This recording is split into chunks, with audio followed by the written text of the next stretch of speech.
আমি ওয়াশরুমে গেছি, ওয়াশরুম তো সবারই একটা, ভাড়াটা বাসা জানেনই তো কি অবস্থা। আমি ওয়াশরুমে গেছি, লকটা নষ্ট, আমি হাত দিয়ে এভাবে দৌড়ে রাখছি, বিশ্বাস করে এভাবে দৌড়ে রাখছি আমি।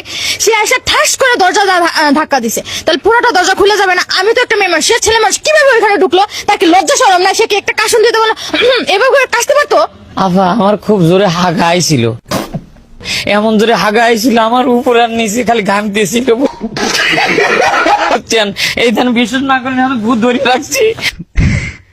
এমন অবস্থা, আমার মনে করছে হাগার চোদরে বাঁচতেছি না। আমি কি জানি সে ভিতরে রয়েছে, আর ভিতরে থাকবি সে খিল আটকা দিবি লয়। আমার জোরে হাগার চোদনে মনে করেন যে এমন জোরে মনে করেন ধাক্কা মারছি।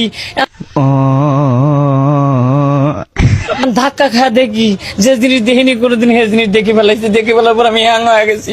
আমি হাঁকবই না দেখবো কোন বলে যাবো, গু আটকে রয়েছে। এই দেন আমাকে একটু হাঁকবে।